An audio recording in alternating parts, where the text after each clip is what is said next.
Hi, I'm Nick Stockerberg, and today we're going to be looking at replacing a water pump on a Chevy Vortec 5.3. Today we're looking at this engine in a 2004 Buick Rainier, but this procedure is going to be almost identical in the many other applications for this GM motor, including a Silverado, Suburban, Tahoe, take your pick.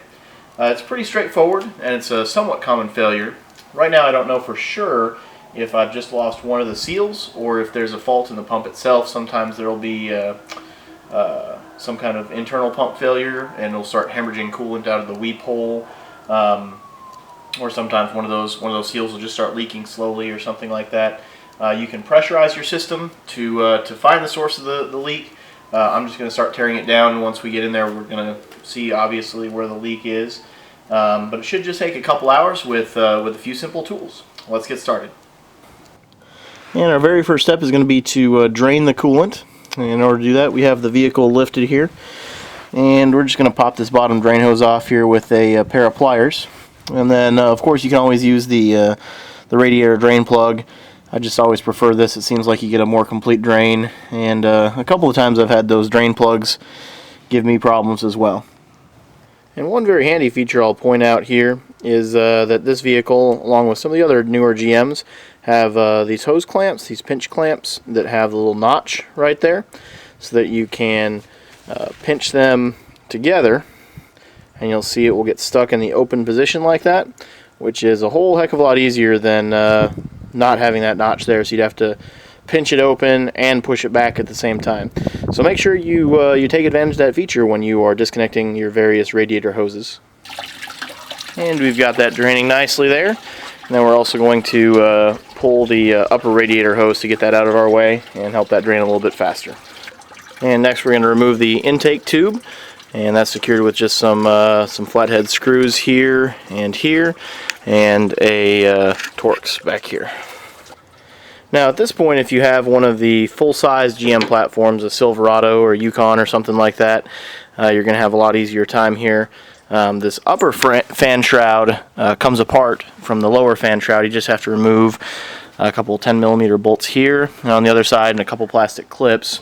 On these smaller SUVs, the Trailblazer, I think it's GMT 800 platform, this fan shroud is unfortunately a single piece.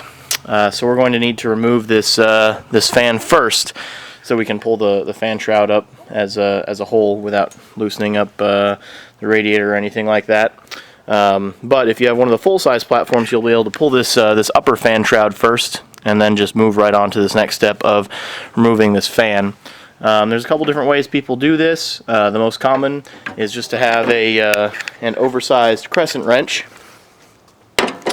like so, and just hook it onto this nut for the fan, and then just give it a couple whacks with the hammer, and it should come loose, and you'll be able to unscrew that fan.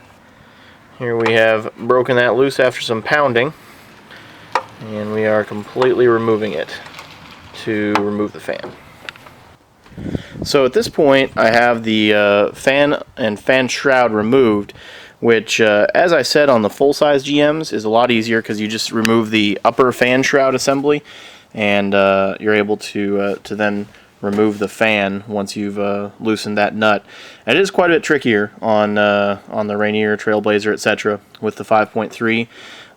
What I had to do was take great care to remove these transmission cooler lines from the bracket that's built into the fan shroud assembly, and then disconnect the electrical connector over here that leads to the electronic fan, torque converter or something like that, and then just pull the whole assembly up to the fan and the shroud together.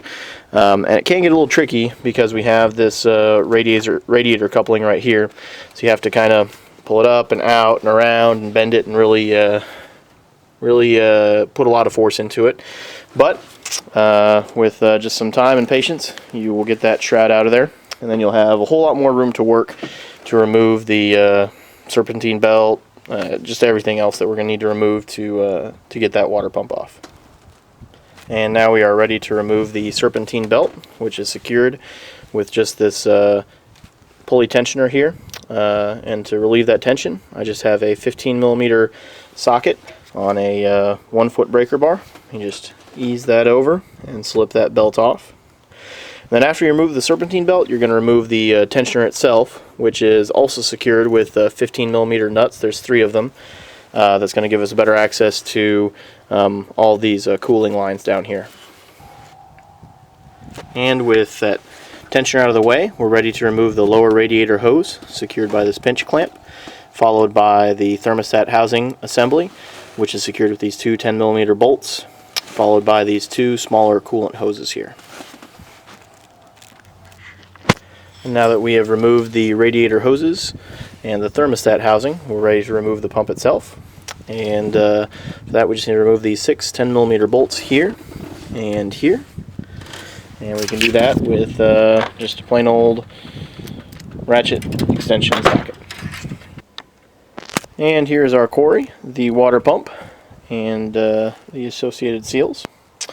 Now whether you're just doing the pump or the seals, you want to make sure that you take a scraper to these mating surfaces on the engine block and on the pump itself, and make sure that is completely clean before installing your new pump or seals. Scrape it, clean it with a cloth or some other brush, and then probably hit it with a little bit of brake cleaner or something like that.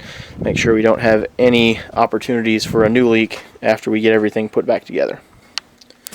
And here I've taken the back plate off of the water pump here, and you may not be able to see very well in the video, but this O-ring has become compromised, but with contaminants in the coolant system. It's starting to back out of the groove, and I'm not 100% sure, but it looks like here's where the coolant was coming out.